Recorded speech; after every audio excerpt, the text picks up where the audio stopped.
Howdy folks, AJ coming at you again, your resident vintage gamer, and it is once again Beer 30.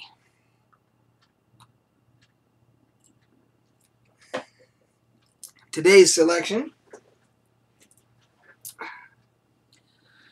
is the Blue Moon Seasonal. I guess this is I'm assuming this is their spring beer. This is the Blue Moon Agave Nectar Ale. So, you can probably find it just about anywhere. And I don't taste agave. So maybe it's because I'm just used to what tequila tastes like, thinking it's going to taste like tequila, and it doesn't. So there's probably some in there, but my palate doesn't detect it. Tastes just like tastes like an average lager to me. Said it has wheat in it too. It's obviously filtered, but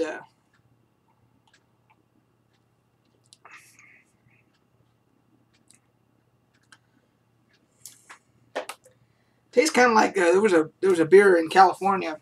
There was a brewery in Manhattan Beach called the Manhattan Beach Brewing Company, and they had one called the Manhattan Beach Blonde, and that's what it tastes like to me. Take that for whatever it's worth. Haven't been there in a long time, so I'm just that was the first thing that came to mind when I tried it. So it's not bad. It's just I expected something much more prominent flavor-wise that would jump out. So what's going on today? Well, a couple things. Number one, we had EA announced that for Star Wars: The Old Republic, they're going to, in the next update, they're going to make available another species for player characters, the SWTOR. It's basically a species. It's a race of cat people, and the thing that's kind of pissing me off is that EA is continuing their trend in sticking it to the consumer as far as I'm concerned. And I understand they have to make a profit. I get that. But the thing they're doing here is with that, Star Wars: The Old Republic is a free-to-play game, and it has a subscriber option. And when you subscribe, you're supposed to get all the benefits and everything that the free-to-pay players have to pay a la carte for.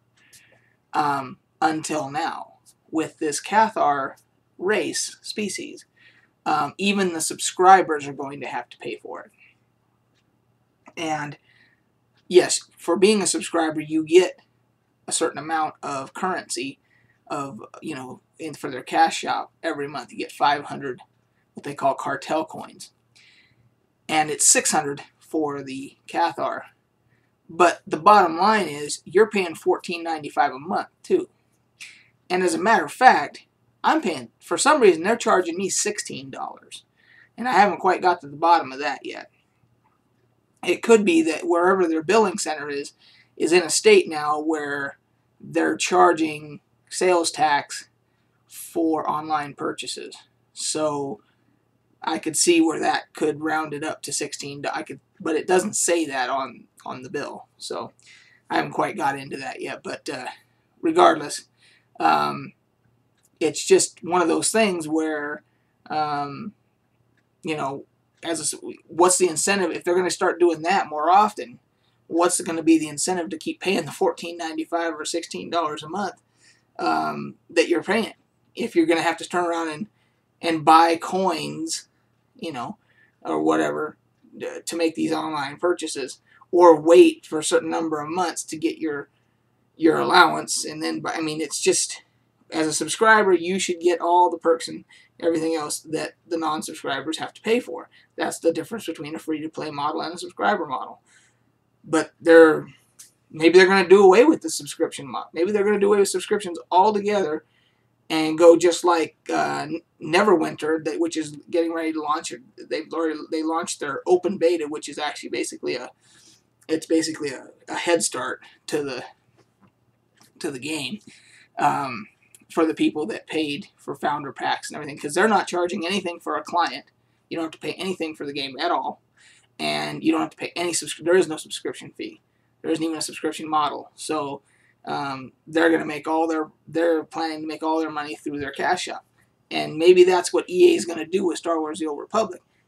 If that's the case, then quit taking people's subscription money. You know, do one or the other, you know. Anyway, so just venting a little bit there about that. And the other funny thing that happened today was, if you watched my video from yesterday, you know that I bought a substantial amount of a collection of a role-playing game collection at a local game store. I've got some of it. Let's see, I got some of it right there. And I mentioned that some of the box sets that I bought were missing a couple of things. I found out once I got home. So I went down today, and just on the hunch, because like I said, I didn't buy everything, that maybe the guy who sold the collection had misplaced some of the stuff in other parts of the collection. And so I went through everything, and sure enough, I did find one of the pieces that belonged in the stuff one of the box sets that I bought. So that was a success. I went down and actually, and of course the guy, you know, he understood and he didn't charge me or anything. But while I was there, they were getting ready to have a Magic the Gathering tournament. It was just starting, and there was a bunch. I mean, it was a full shop. All the tables were full and everything. And I'm doing a video, babe. I'll be out in a sec. So it was a full shop, and so I'm going through all this stuff trying to find these missing pieces. And all of a sudden, the owner gets up on a chair, and he says, "Okay, listen up, guys." He says, "We're getting ready to start here, but before we do," he says, somebody in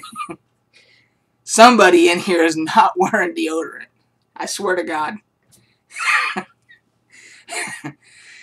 And I mean, if you looked around the room, it was every stereotypical gamer every stereotype you could imagine. You know, the middle-aged guy like me, overweight, with all his crap all over, you know what I mean? And the younger guys look like maybe, you know, skateboard kids that also play Magic, and, you know, you could just picture any one of them not being the most hygienic. And he says, whoever it is, he goes, they're in the bathroom, they had a bathroom, and he goes, in the bathroom we keep, I guess this isn't the first time, they keep spray deodorant in the bathroom for these occasions. And he told him, he says, whoever you are, he goes, just go in there and use that. And he goes, if you don't, he goes, I'm going to call you out in front of everybody. And he didn't do it while I was there. I finished up my business and got out. But I've never seen that before. That was pretty. And he wasn't the least bit shy about it. The owner didn't give a shit about embarrassing somebody. He's like, one of you is funky. Oh, man. I don't know. If you'd have been, it's one of those things, you had to be there.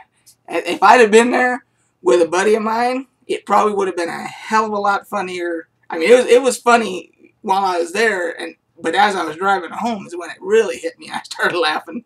But if I'd have been there with a buddy and, you know, heard that, looked up, we would have looked at each other, we probably would have started busting up right on the spot. So, anyway, just a funny story from the day. That's what Beer 30's for, to tell stories from the day, right?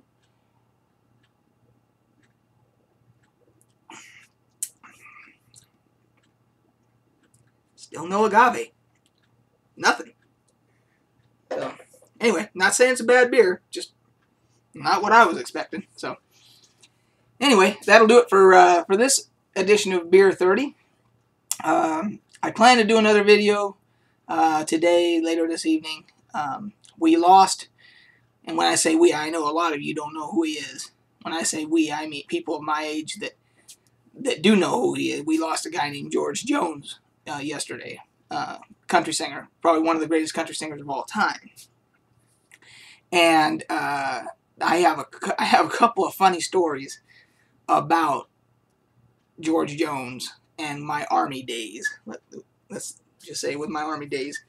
And I'm going to do a separate video, excuse me, and I'm going to tell those stories. So you may see it. It'll be hopefully be posted later tonight or tomorrow morning.